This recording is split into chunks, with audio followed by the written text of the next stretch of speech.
Hello students, आज motion in plane में हम पढ़ाएंगे scalar and vector quantities. Scalar quantities are those quantity do not require direction, while vector quantity direction as well as magnitude. इन quantity को सिर्फ magnitude की जरूरत होती है, स्केलर क्वांटिटी कहते हैं। जिन क्वांटिटी को मैग्नीट्यूड के साथ डायरेक्शन की जरूरत होती है उन्हें कहते हैं वेक्टर क्वांटिटीज। इनके टाइप्स होते हैं मास, time, work, power. These are all etc. Scalar quantities. Vector quantities में आता है force, acceleration, velocity, ये quantities कहलाती हैं बच्चों वेक्टर क्वांटिटीज। तो बात करते हैं इनके अंदर। सब पे देखो एरो लगा हुआ है, उसका मतलब एरो बताता है ये क्वांटिटी कैसी है, वेक्टर क्वांटिटीज। अब बात करते हैं इनके। ये वेक्टर का सिंबल, ये वेक्टर का सिंबल होता है, it's called head, it is called tail. ये हेड कहलाता है सिर और ये पूंछ कहलाती है टेल। अगर दो वेक्टर इस तरीके से लगे हुए हैं तो उसे कहेंगे लाइक वेक्टर, यानी कि एक ही डायरेक्शन में जा रहे हैं। दीज आर टू वेक्टर्स, एक इक्वल वेक्टर्स। ए, अगर ये ए वेक्टर है और ये बी वेक्टर है तो इसका मतलब ए इक्वल्स टू बी।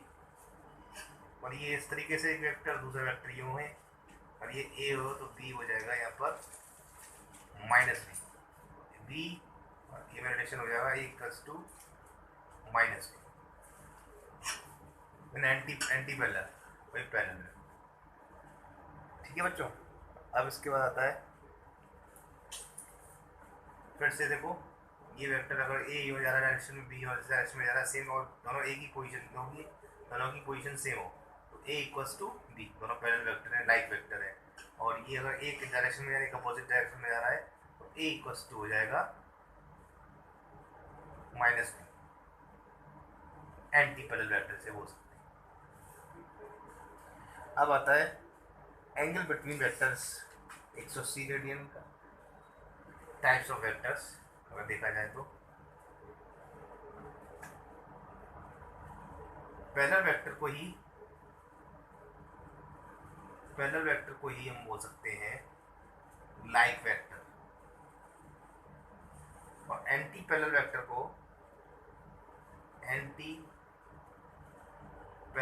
को हम बोलते हैं अनलाइक वेक्टर।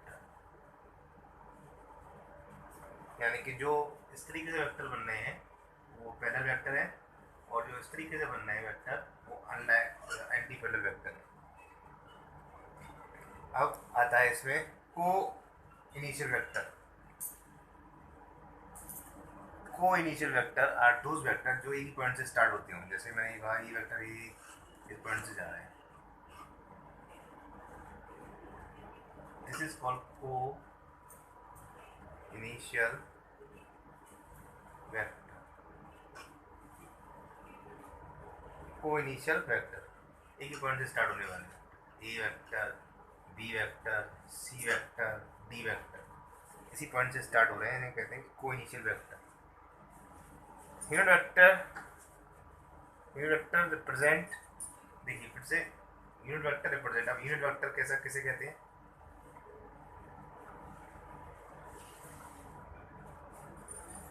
यूनिट, अगला बढ़ते हैं यूनिट वेक्टर में।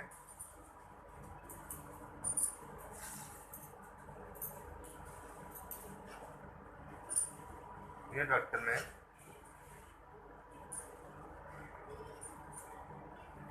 अगर ये वेक्टर रिप्रेजेंट कर रहे हैं ए यूनिट वेक्टर को तो इसका फॉर्मूला होता है ए वेक्टर अपॉन मॉडुलस ए, यानी कि ए वेक्टर अपॉन मॉडुलस ए। और ए वेक्टर को, इस मॉडुलस ए को हम ऐसे लिख सकते हैं बच्चों विदाउट वेक्टर। इसका मतलब हुआ ए के जितने भी हैं पार्ट मॉडुलस में आके ए बाहर चला जाता है। दोनों बातें एक ही चीज़ है।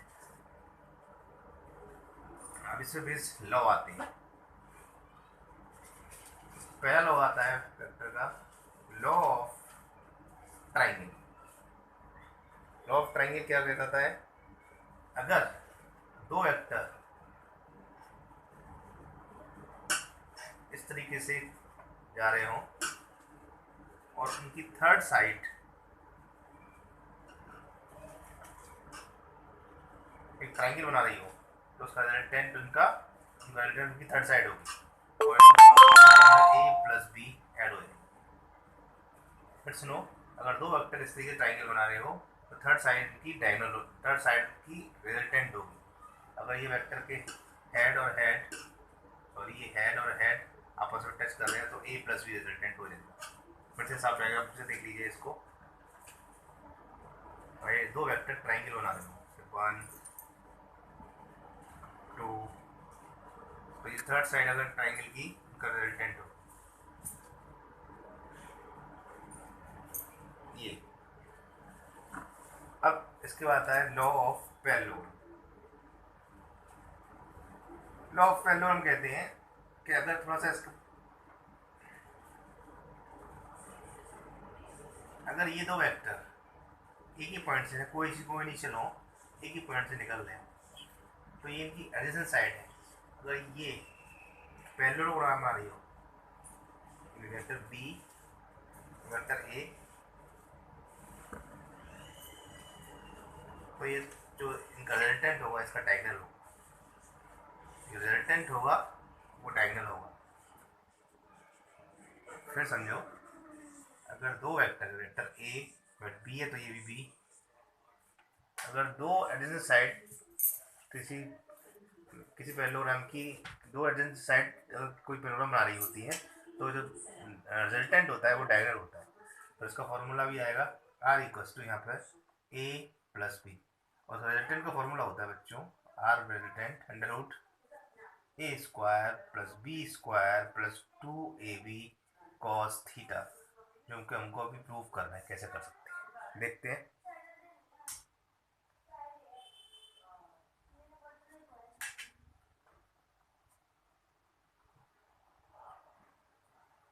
प्रूव करना है R equals to A square plus B square plus 2ab cos theta.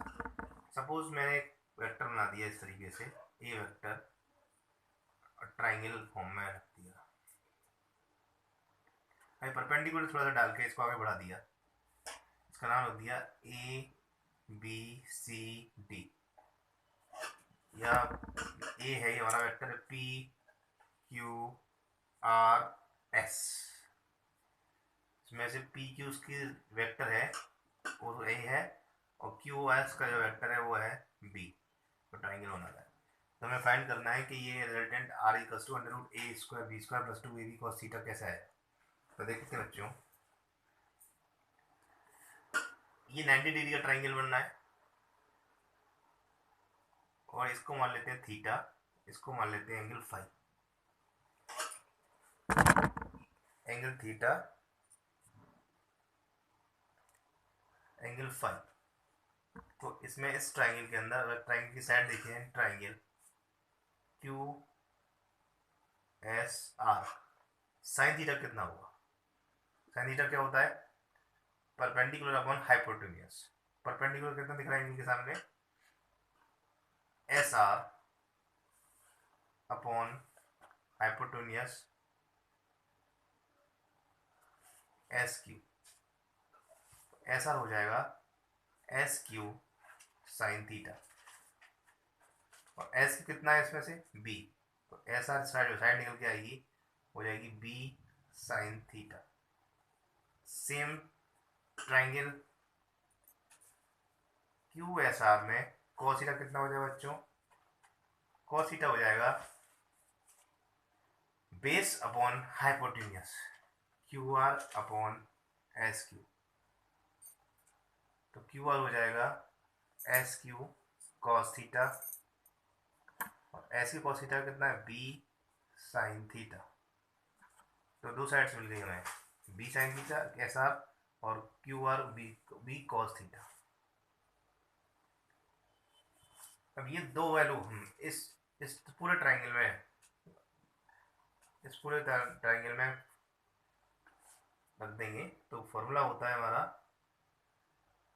P S square equals to P R square plus S R square. Pythagoras theorem से ये हाइपोटेन्यूस है, ये आर, तो पी एस स्क्वायर किसकी equal है, R square के, equals to P R के 2 parts हो रहे हैं, P Q plus Q R का whole square plus S R square, R square, P Q की वैल्यू अभी आई है ए, दी हुई है इसमें ए वेक्टर। हाँ बच्चों, वेक्टर अगर स्क्वायर करते हैं तो उस वेक्टर हट जाता है, डायरेक्ट फिर स्क्वायर ही हो जाएगा। तो ए क्यू आर कितना दिया हुआ है, बी कॉस थीटा का whole square plus S R B sine theta का whole square, B square sine square theta. इसको ओपन करेंगे तो आ जाएगा A square plus B square cos square theta plus 2ab cos theta plus B square sine square theta. इन दोनों में से बी स्क्वायर कॉमन ले लेंगे तो R square equals to A square plus B square sine square theta plus cos square theta plus 2ab cos theta. और sine square plus cos का theta में बताइए कितना होता है, 1।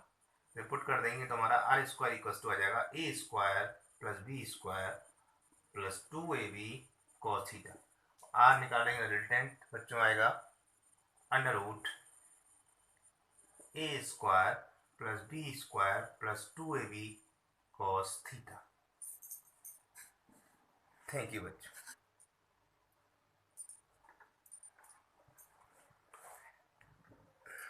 फिर से एक बार समझ लेते हैं इसको। ये ट्राइंगल बना, ट्राइंगल पी क्यू, ये ट्राइंगल लॉ फॉलो हो रहा है। ट्राइंगल लॉ के लिए रिजल्टेंट और लॉ ऑफ पेलोराम के रिजल्टेंट का फॉर्मूला सेम होता है। इसमें पी क्यू की साइड दी है ए और क्यू एस साइड दी है बी और पी एस साइड दी है आर रिजल्टेंट। तो इसमें से साइन थीटा निकाल दिया, वो हमने फिर साइन थीटा के साथ कॉस थीटा निकाल दिया। साइन थीटा आया इसमें एस आर अपॉन क्यू होता है, तो इससे साइड मिल गई हमें एस आर मिली बी साइन थीटा और Q are milli B cos theta. ये पाइथागोरस थ्योरम से हमने ऐसे पुट कर दी, इसमें वैल्यू, हमारा आंसर आ गया, जो कि इम्पोर्टेंट। अब मैक्सिमम आर किस पे होगा, रिजल्टेंट मैक्सिमम कितने डिग्री पे होगा ये देखना था, इनके जो मैं पहले बोला था। रिजल्टेंट फॉर्मूला आया R equals to under root A square plus B square plus 2ab cos theta. तो आर मैक्सिमम 90 डिग्री पे होगा। अगर आर की वैल्यू मैक्सिमम है तो 90 डिग्री पे एंगल होगा। तो R equals to under root A square plus B square plus, sorry बच्चों, आर मैक्सिमम 0 डिग्री पे होगा, तो कॉस 90 से 0 हो जाता है। तो आर मैक्सिमम कितने पे होगा, 0 डिग्री पर। 2ab कॉस 0, और कॉस 0 की वैल्यू कितनी होती है, 1। R equals to under root A square plus B square plus 2ab, और ये किसी का अंडर रूट होल स्क्वायर बनना है, तो किसका बनना है, a प्लस बी का होल स्क्वायर। यहाँ भी और रूट से स्क्वायर चला गया, तो आर मैक्सिमम की वैल्यू आई a प्लस बी। ये आर मैक्सिमम यानी कि जो मैक्सिमम की वैल्यू होगी वो कॉस 0 पर होगी। और मिनिमम के लिए आएगा कॉस 180 डिग्री। कॉस थीटा अगर 180 डिग्री ले लिया जाए, कॉस 180 डिग्री की वैल्यू होती है -1। तो उसके लिए फॉर्मूला हो जाएगा R A square plus B square minus 2ab cos 180, cos 180 -1। और आर इक्वल्स टू, ये खोल दें इसको, तो under root A square R A square A minus B का होल स्क्वायर, रूट स्क्वायर से रूट हट जाएगा, तो आर मिनिमम की जो वैल्यू आएगी वो आएगी ए माइनस बी। इसका मतलब रिजल्टेंट मैक्सिमम कब होता है, जब दोनों साइड प्लस में होती है, और जब माइनस कब होता है, जब नेगेटिव मिनिमम होता है, जब दोनों साइड एक साइड दूसरे को माइनस हो रहा होता है। फिर से देख लीजिए, ये देख लीजिए, इसको बाद में डाल देंगे।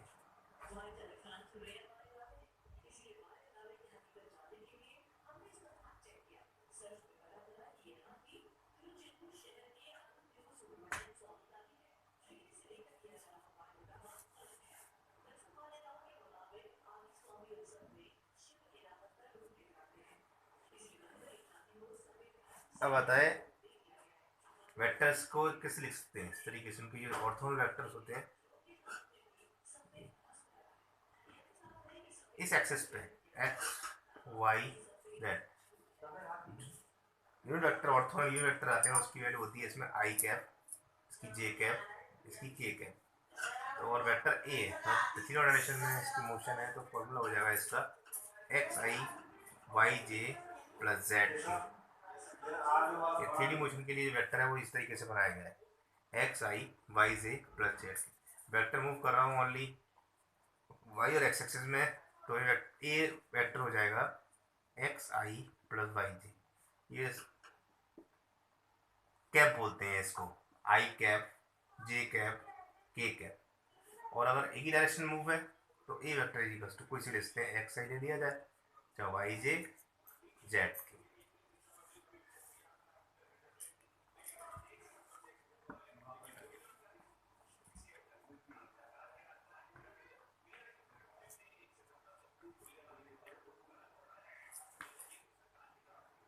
अब आते हैं product of vector, product of vector. Vector के दो प्रोडक्ट होते हैं आपके कोर्स में, दो बेटा। पहला है डॉट प्रोडक्ट, दूसरा है स्केलर प्रोडक्ट।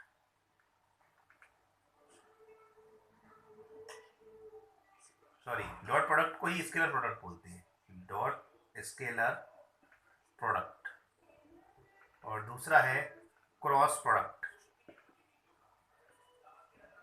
क्रॉस को बोलते हैं हम वेक्टर प्रोडक्ट। तो product of vectors two types, first is dot product and second is cross product. Cross product का दूसरा नाम है वेक्टर प्रोडक्ट और डॉट प्रोडक्ट का दूसरा नाम है स्केलर प्रोडक्ट। देखते हैं क्या होते हैं। अगर ये वेक्टर ए तीनों डायरेक्शन में मूव कर रहा है ऐसे इस तरीके से 2i plus 3j plus 4k, ये 2 इसका मैग्नीट्यूड है, उसका डायरेक्शन है मैग्नीट्यूड डायरेक्शन। और b equals to B vector है i plus j plus 2k, जैसे मान लिया जाए लेफ्ट। a डॉट b कितना हुआ, याद रखिए डॉट में i डॉट i बन जाता है 1 और i डॉट j बन जाता है 0। k डॉट 0 कितना हुआ बच्चों 0, k डॉट k कितना हो जाएगा 1, j डॉट j कितना हो जाएगा 1, j डॉट k कितना हो जाएगा 0। तो अब इसको करना है तो इसमें लिखना पड़ेगा 2 1 जा 2 प्लस i से i का मल्टीप्लाई किया तो 1 हो गया, बाकी इसमें किया तो 0, इसमें किया तो 0, 3 का ऐसे किया तो 1 3 3 1 जा 3 और इसमें बाकी में किया तो 0 लिखा हुआ है मैंने फॉर्मूले। 4 2 जा 8, तो कितना हो गया ये 5 3 प्लस 2 5 और 8 13 यूनिट, इतना प्रोडक्ट आएगा। फिर देखिए ए वेक्टर 2i प्लस 3j 4 के मान लो दिया हुआ है, ये तीनों डायरेक्शन मूव कर रहा है ऑर्थोगोनल वेक्टर है, और बी दिया i plus j plus 2k, तो हमें डॉट निकालना है। तो डॉट निकालने के लिए मैंने बताया था रूल्स क्या होते हैं, i डॉट i इसका मल्टीप्लाई हो जाता है 1, अगर एक दोनों वेक्टर साथ में डॉट मल्टीप्लाई जाएंगे तो वैल्यू क्या होती है उनकी 1, और दो अलग अलग डिफरेंट वेक्टर जाएंगे तो उनकी वैल्यू हो जाएगी 0। आई से हो गया 0, के डॉट जे कितना हो गया 0, के डॉट के कितना हो गया 1, जे डॉट जे कितना हो गया 1, जे डॉट के कितना हो गया 0। तो 2 का मल्टीप्लाई इसमें किया यानी आई डॉट आई के साथ किया तो कितना 2 बन जा 2, 3 का इसमें किया तो कितना हो गया 3 बन जा 3, बाकी में करेंगे इसमें तो 0, ऐसे 4 का 4 2 जा 8, ऐड कर लिया तो आंसर आएगा 13 यूनिट्स। इसको सॉल्व करके दिखाइए बच्चों। अगर ए एक्स वाई प्लेन में मोशन कर रहा हूँ, एक्स और वाई 2i 3j और बी और 3 में i plus 4j minus 3k, तो ए डॉट बी कितना हुआ बताइए। 2 2 1 जा 2, आई का और कोई मेंबर है नहीं नीचे तो 2 हो गया, और 3 का जे के संग ये 3 4 जा 12, तो आंसर इसका आ गया 14 यूनिट, क्योंकि इसमें की का कोई फैमिली का मेंबर तो है नहीं इसमें, तो इसका आंसर आ गया 14 ये है, ए डॉट पी।